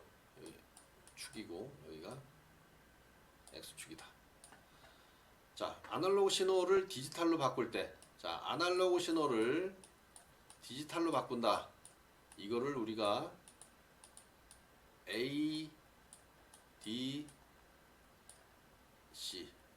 아날로그 투 디지털 컨버터. 그래가지고 이런 장치를 우리가 ADC라고 얘기를 합니다. ADC. 그래서 아날로그를 넣으면 이게 디지털이 나오겠죠. 자, 아날로그를 디지털로 바꿀 때 가장 중요한 게 뭘까요? 이건 퀴즈인데 오늘은 어차피 대면 수업이 아니기 때문에 우리가 그냥 바로 즉시 답을 알려드립니다. 그래서 이게 뭐냐? 샘플링을 하게 됩니다. 주기 t를 갖고 샘플링을 하는 거예요. 그러니까 항상 일정한 속도를 가지고 뭐 예를 들면 1초, 0.1초 단위로 계속 땡땡땡땡땡땡땡 샘플링을 합니다. 자, 샘플링 해볼게요. 이 값, 거리는 똑같아야 되는 게 시간이 똑같아야 되니까 이 값 조금씩 뭐 이 값 이렇게 샘플링된 값들을 내가 계속해서 주기적으로 땅땅땅땅 찾아서 우리가 구했습니다. 그러면 자, 이거를 우리가 뭐라 그럴까요? 자, 여러분들 수업 들으면서 이 값이 바로 우리가 구하고자 하는 디지털이다. 이 빨간 거는 아날로그니까 이건 디지털이다 라고 하는 분들, 여기는 뭐 볼 수가 없어요. 제가 수업 볼 수가 없는데 아마도 아무도 손을 안 들었을 거다라는 생각이 듭니다. 그지? 아무도 안 들었죠? 자, 들었다 생각하는 사람들은 이건 디지털이다. 아니다. 나는 디지털이 아니라고 생각한다. 자, 어느 게 답이 맞을까요? 당연히 디지털이 아니다가 답입니다. 그래서 이렇게 뽑아놓은 요 값들을 우리가 디스크릿 밸류다.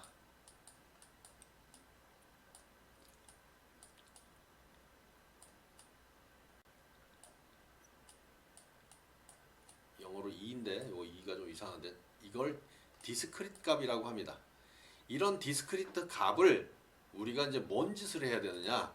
이 값들을 가져다가 우리가 매핑 테이블에다가 매핑을 해야 됩니다. 자, 매핑 테이블을 만들어 볼게요. 자, 우리가 2비트를 가지고 우리가 디지털 ADC를 구현한다. 그렇게 되면 2비트를 가지고 하게 되면 값을 몇 개를 우리가 구별할 수 있을까요? 4개를 구별할 수가 있습니다. 4개. 왜? 2비트면 00, 01, 10, 11 이렇게 4가지 값을 갖고 있을 수가 있게 됩니다. 그래서 2비트로 하게 되면 4가지를 가지고 구별을 할 수 있기 때문에 4가지 영역을 제가 나눠 보겠습니다. 4가지 영역. 자, 그래서 지금 보면 요 범위 안에 들어가는 애들을 내가 11이라고 표시하고요. 요 범위 안에 들어가는 애들을 10이라고 하고, 여기 범위 안에 들어가는 애들을 01이라고 표시하고요. 여기 안에 들어가는 애들을 00이라고 표시하겠다라고 해놓는 겁니다. 자, 그렇게 되면 여기에 있는 요런 값들은, 요 값은 어디로 들어갈까요? 여기로 들어가겠죠. 자, 여기에 있는 놈들은 높이가 거의 비슷한 것 같지만 사실 이거 좀 다른 값들인데도 불구하고 여기로 또 들어가서 얘네들은 뭐가 돼요? 01, 얘는 뭐가 돼요? 얘는 11이 되네. 요거. 얘도 또 01, 얘도 01. 그 다음에 이 밑에는 다 그냥 여기는 다 뭐 그냥 00이야 여기. 이 비트로 왜 표현할 수가 없어요. 우리가 얘네들은 다 그냥 00 뭐 이렇게 되는 거예요. 자, 아날로그를 디지털로 바꾼다 하는 것들은 이렇게 이런 레벨들을 가지고 얘네들이 0과 1이 되는 값들로 다 매핑을 시켜주는 겁니다. 그래서 여기 있는 값들이 막 나오는데 0, 0, 0, 0, 뭐 1, 1, 0, 1, 1, 뭐 쭉쭉쭉쭉 이렇게 나오겠죠. 자, 그러면 여기에 있는 값들은 다 같은 값으로 나오는 이런 문제가 생기죠. 이런 거를 우리가 공학적인 용어로는 양자화 오류다, 양자화 오차, 에러 뭐 이렇게 얘기를 합니다. 양자화라는 걸 영어로 얘기하면 우리가 퀀타이제이션이라고 그래요. 퀀타이제이션. 뭐 뒤에 더 안 쓸게요. 손가락 아파 마우스로 하다 보니까 퀀타이제이션이나 이런데 이런 것들을 우리가 양자화라는 게 디지털로 바꾸는 건데 여러분들 가장 간단한 거로 봐봐요. 그러면 이 아날로그를 디지털로 바꿀 때 훨씬 더 정밀하게 바꾸려면 어떻게 해야 되겠어요? 내가 사용하는 비트, 여러분의 컴퓨터는 요새는 대부분 64비트로 워킹하지 2비트로 워킹하는 컴퓨터는 한 대도 없을 거예요. 옛날 과거에는 뭐 16빗 컴퓨터도 있고 32빗 컴퓨터도 있어요. 요새는 뭐 64빗 더 저기 하면 막 124, 256 뭐 더 큰 것들도 있을 수 있죠. 그게 뭐냐면 훨씬 더 촘촘하게 만드는 거지 이 레벨을. 왜? 2비트가 한 빗만 늘려서 3비트가 돼도 우리가 만들 수 있는 거는 2의 3승. 즉 4단계였던 것들이 8단계로 레벨을 바꿀 수가 있는 거니까 훨씬 더 촘촘하게 여기 칸을 만들 수 있겠죠. 4개에서 8단 그거로. 근데 이거 3비트가 아니라 4비트가 되면 또 2의 4승이 되니까 16개 단계나 또 되는 거죠. 그러니까 훨씬 더 촘촘하게 만들어서 이 양자와 오류를 줄일 수 있게 되죠. 양자와 오류를 줄이면 좋아. 오류를 감소시키니까. 무슨 문제가 생겨요? 복잡해지는 거죠. 복잡해. 연산하는 연산량도 많아지고 계산도 복잡해지고 많아지는 거지. 그러면 양자 오류를 줄이는 대신에 뭐가 돼? 결국은 돈이 비싸진다. 여러분들 그런 거 공학도들은 그걸 생각해야 되는 거예요. 내가 만드는 게 뭐 슈퍼컴퓨터를 써도 돼. 근데 슈퍼컴퓨터로 냉장고 만드는 바보가 어디 있어? 우리는 뭘 배우는 거예요? 인베디드 시스템과 포미어 소프트웨어를 배우는 겁니다. 공학에 와서는 그런 것들을 배우는 거예요. 로봇을 만들 때도. 로봇의 가장 적합한 프로세서는 뭐냐? 거기에 충분한 필요 충분 조건의 소프트웨어는 뭐냐? 거기에 필요한 클락은 몇 헤르츠 정도를 주어서 우리가 동작시키면 충분하냐? 그 필요 충분 조건을 찾는 거지. 대부분의 공학 이 석사에 온 사람들의 착각. 무조건 성능이 너무너무 좋으면 돼. 그래서 맨날 성능 연구만 해. 논문 보면 뭐 성능이 제가 하는 것보다 20%가 성능이 좋아졌고요. 그거는 커머셜라이즈, 이 상용을 하는 데는 아무런 도움이 되지가 않습니다. 저 삼성에 있을 때도 마찬가지였어요. 필요 충분한 정도의 리퀘어먼트를 찾아서 그거에 맞춰서 설계하는 게 바로 공학자들이 하는 겁니다. 최고의 성능을 찾는 게 아니에요. 결국은 최고의 성능은 돈 낭비다라는 거를 여러분들이 이제 마음속에 잘 가지면 됩니다. 자, 디지털 기초도 있는데 뭐 이런 것들도 좀 나중에 수업을 따로 별도로 하는 수업들도 있어요. 그래서 한번 보셔야 되는데 이런 그래프 진짜 오랜만에 보죠, 여러분들. and, or, not. 그죠? 교집합. 아주 오랜만에 들어보는 합집합, 뭐 여집합, 뭐 이런 것들도 있는데 우리가 회로에서 사용될 때는 이런 엔드 드 요 보면 요 모양 때문에 이거를 곱의 연산. 곱이라는 게 뭐예요? 얘와 얘가 둘 중에 하나라도 0이면 0이 나오는 거죠. 곱은. 그래서 엔드라는 거는 너도 1이야 되고 너도 1이야 돼. 두 개가 다 1이야 돼. 이런 거를 우리가 곱의 연산이라고 합니다. 그리고 그걸 엔드 게이트라고 합니다. 합의 연산. 너가 0이라도 내가 1이면 1이 돼.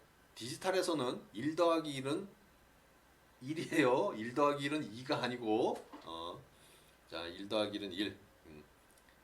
아니 물론 또 이진 합을 구할 때는 1 더하기 1은 0이 되는 거지 사실은. 그리고 하나가 올라가지 페리티로. 자, 합의 연산은 그래서 5어기 때문에 둘 중에 하나만 1이면 돼 이런 거기 때문에 5 요거 R 약간 꼬부라진 것처럼 요 R 이렇게 생각하시면 되고, 부정 이건 낫인데 어떤 신호가 들어오면 반대 신호로 내보내는 게 항상 요 동그라미 요 조그만 동그라미가 그렇게 반대로 만든다, 또는 삼각형도 반대로 만든다 이렇게 생각하시면 됩니다. 이거 한 세트예요 이렇게. 근데 요 삼각형 없이 요 동그라미만 사용될 때도 있어요. 이런 거랑 같이 합쳐가지고 쓸 때 이런 데다가 동그라미 이렇게 달아가지고 같이. 그래서 요건 5어인데 요 앞에 동그라미를 달게 되면 노어라고 됩니다. 이 낫하고 5어가 합쳐가지고 노어가 되기도 하고, 만약 이런 데도 동그라미가 있으면 낫과 엔드가 합쳐서 난드, 낸드 뭐 이렇게라고 합니다. 뭐 메모리들도 뭐 들어본 적도 있죠. 낸드 플래시 메모리 뭐 이런 것. 그 낸드가 그런 낸드예요. 자, 그래서 이 우리가 엔드 게이트라는 거는 둘 다 1일 때만 1이 나오는 이런 조건인 거예요. 진리표. 5는 둘 중에 하나만 1이라도 이 세 가지 조건이죠. 1이 나오는 뭐 이런 겁니다. 그래서 둘 다 0일 때만 0이 되는 뭐 이런 거죠. 인버터라는 거는 반대로 나오는 거니까 그냥 반대로 나오면 됩니다. 난드라는 거는 원래 엔드에다가 낫을 붙인 거기 때문에, 엔드는 뭐였어요? 앞에서 보면 이거였죠. 0001 이렇게 됐던 건데 이거는 이제 1110이 되면 되는 거예요. 거기다 반대로 그 인버팅을 시켜버렸으니까. 그래서 1110 뭐 이렇게 나오는 거를 우리가 낸드 게이트라고 합니다. 이런 낸드를 활용한 메모리를 만든 걸 그래서 낸드 플래시 메모리 뭐 이런 것들도 용어가 있다고 얘기했어요. 자, 우리가 인베디드 시스템을 가지고 다루다 보면 풀업 저항과 풀다운 저항이라는 용어가 아주 자주 나옵니다. 그래서 우리가 이렇게 MCU라는 칩이 있는데 여기다가 내가 5V를 바로 요건 핀이에요, 핀. 여기다가 5V를 주면 하이. 근데 이걸 딱 끊었어. 그럼 얘는 하이일까 로일까? 뭘까요? 하이일까 로일까? 모르죠. 얘가 원래는 로였어. 그라운드에 붙어 있으니까 로야. 근데 이걸 딱 껐어. 그러면 얘가 그대로 로를 유지할까요? 하이를 유지할까? 전혀 뭐 모르는 거죠. 그래서 이거는 그냥 거의 언노운 값이야. 언노운. 그래서 이런 것들을 방지하기 위해서 우리가 저항을 하나씩 더 달아주게 됩니다. 그래서 그런 것들을 우리가 풀업 저항 또는 풀다운 저항이라고 얘기합니다. 구조는 풀업으로 형태를 쓸 수도 있고 풀다운으로 쓸 수도 있어요. 인베디드 시스템에서 너무 기본적인 용어이면서 이론이기 때문에 이런 것들은 기본적으로 잘 알아두시면 됩니다. 자, 이거 봅시다. 이런 구조로 가지는 거예요. 아까 이런 구조였는데, 자, 요거 그림만 보세요. 좌측에 위에만. 원래 5V를 줘야 되는 거면 5V만 주면 되는데 왜 저항을 다냐 이렇게 생각하시면 안 돼요. 5V를 줄 때 이 밑에다가도 10kΩ의 저항을 하나 달아두면 얘가 여긴 그라운드죠 지금. 자, 그라운드야. 여기는 전압이 5V야. 그럼 얘는 뭐가 되겠어요? 이것 때문에 이 저항 때문에 사실 전류가 막 새 나가진 않아요. 그라운드는 원래 전류를 이렇게 빨아먹는 데거든. 요게 너무 작기 때문에 이거는 거의 5V다. 99.999% 5V가 되는 겁니다. 이거에 대한 그 역할이 그렇게 크게 되질 않아요. 전류가 이 10kΩ이나 되는 정도로 크기 때문에 일로 전류가 거의 흐르지 않는다. 그래서 그라운드의 영향을 받지 않고 얘는 5V에 가까운 거의 4.99999 정도가 되는 겁니다. 그런데 여기에 있다가 우리가 얘를 끊어줬어. 딱 끊어줬어요. 그럼 아까 전류는 아무리 저항이 있다 하더라도 전류는 무조건 한 길로만 흐르니까 길이 지금은 아까 두 길이었잖아. 그죠? 근데 일로밖에 못 흐르겠지. 그러니까 그라운드에 붙게 돼버린 겁니다. 그래서 여기가 뭐가 돼? 로우가 되는 겁니다. 그라운드에 붙은 거를 우리가 로우라 그러고 5볼트에 붙은 거를 하이라고 우리가 얘기를 하는 겁니다. 마찬가지로 우리가 풀다운 이거는 그래서 밑에다가 붙여놓기 때문에 풀다운 저항 구조라고 하는 거고요. 풀다운 풀업 둘 다 쓰냐가 아니라 내가 세팅할 때 풀다운 형태로 쓸래 풀업 형태를 쓸래 둘 중에 하나 초이스로 하는 겁니다. 풀업 저항으로 쓰게 된다 그러면 이렇게 5볼트 쪽에다가 그라운드 쪽에다 저항을 붙이는 게 아니라 전압 쪽에다가 이 저항을 달아주면 됩니다. 5볼트이기 때문에 전류가 거의 여기는 또 흐르지 못하니까 여기는 이 그라운드로 훨씬 더 전류가 많이 흘러서 이건 로우의 형태가 됩니다. 근데 내가 이걸 끊어줬어. 그럼 어떻게 돼? 저항이 아무리 강해도 흐르는 패스가 하나밖에 없기 때문에 이거는 5볼트가 돼서 하이 볼테이지로 여기에 전압을 가하게 됩니다. 그래서 이런 거는 풀업 저항으로 우리가 그 구성을 한 거고요. 이건 풀다운 저항의 형태로 구성을 한 겁니다. 자, 이거에 대해서도 궁금하면 한 번씩 더 찾아보시면 될 것 같습니다. 자, 이네이블과 디세이블이라는 거는 우리가 인베디드를 하다 보면 어떤 핀을 얘를 활성화시킬 거냐 또는 활성화를 안 할 거냐 이런 용어를 쓸 때 이네이블, 디세이블 이런 용어를 씁니다. 이런 용어 한번 또 참고하시고요. 액티브 로우, 액티브 하이 이런 거는 뭐냐면 액티브를 할 때 로우 신호일 때 아까 보면 이게 로우 신호잖아요. 로우 신호를 내가 받으면 움직일 거냐 이 칩이 하이 신호를 받았을 때 움직일 거냐 이런 겁니다. 그러니까 이게 애매하면 안 되지. 이래서 그 풀다운 저항이나 또는 풀업 저항들을 다뤄놓지 않고 앞에처럼 이렇게 구성을 하게 되면 이런 신호들이 정확하게 제어가 안 되는 거예요. 5볼트일 때는 오케이지. 그라운드에 붙어있을 때는 오케이지. 그렇지만 이걸 끊어주는 순간 이게 5볼트인지 0볼트인지 아무것도 알 수가 없는 거예요. 어떤 영향을 받을지 모르는 거야. 그래서 여기에 풀업이든 풀다운 저항을 붙여놓은 겁니다. 그래야지 우리가 정확하게 이게 하이인지 이 핀에는 로운지를 신호를 전달해 주는 거지 핀에. 그때 어떤 거는 액티브 로우일 때 액티브 뭔가 활동을 하는 놈들이 있고 하이일 때 또 활동하는 핀들도 있습니다. 그래서 우리가 어떤 그 CPU나 MCU 이런 인베디드 시스템 그거 칩들을 샀을 때 그 칩의 구성과 칩의 그 스펙을 좀 봐야 됩니다. 이 핀은 하이일 때 액티브가 되는지 로우가 됐을 때 액티브가 되는지 이런 것들은 우리가 참고해야 되겠죠. 메모리 용량 이건 단위는 뭐 다 아시는 거니까 넘어가고요. 시스템 클락과 동기. 그래서 아까도 얘기했지만 클락이 계속 있어야지 다른 소자들이 이 클락에 맞춰서 움직입니다. 그러니까 예를 들어서 뭐 A는 이렇게 움직이는 신호고요. B는 이렇게 움직이는 신호인데 A 곱하기 B 앞에서 배웠죠. 고배 연산 둘 다 1일 때만 1이 되는 신호. 그래서 이런 로직들을 가지고 이런 특정한 신호들을 만들어내는 겁니다. 뭐 이것까지 잘 모르셔도 되지만 어쨌든 시스템 클락은 항상 필요하고 이 클락의 동기를 맞춰서 모든 다른 소자들이 움직여줘야 된다 하는 거를 그냥 아시면 됩니다. 자, 드디어 마지막 페이지가 왔습니다. 브레드보드. 자, 브레드보드. 자, 요번에 이제 나눠주시면 아마 조교도 다시 얘기할 텐데 그 내부에 보면 결선들이 좀 달라요. 그래서 1번 가로구멍 전체가 연결돼 있다. 가로구멍 전체가 다 이렇게 연결돼 있어요. 네. 저 2번 파란 거, 이게 파란 건가 봐. 여기도 다 연결돼 있는 거 이렇게. 빨간 것도 있고 여기 빨간 거. 자, 그러니까 요 라인에 이렇게 보면 요건 플러스 라인인데 자, 쉽게 얘기하면 요점은 다 서로 밑에 내부에 다 연결이 돼 있는 거예요.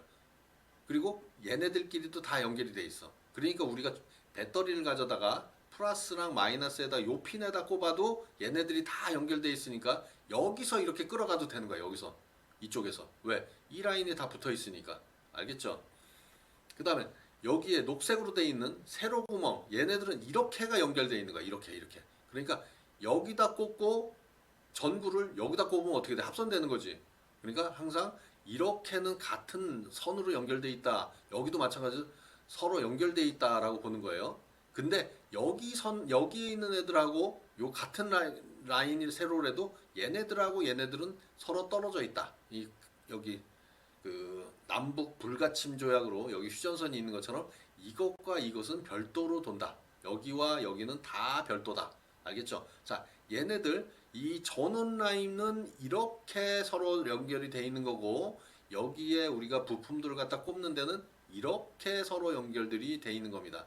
이렇게는 서로 연결들이 안 돼 있어요. 그리고 이 밑에 놈과 위에 애들은 서로 완전 독립이다 라고 보시면 됩니다.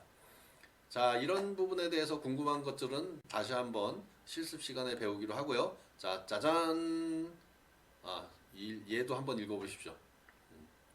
뭐 그 얘기를 한 거예요. 그러니까 옆으로 다 갔다는 거.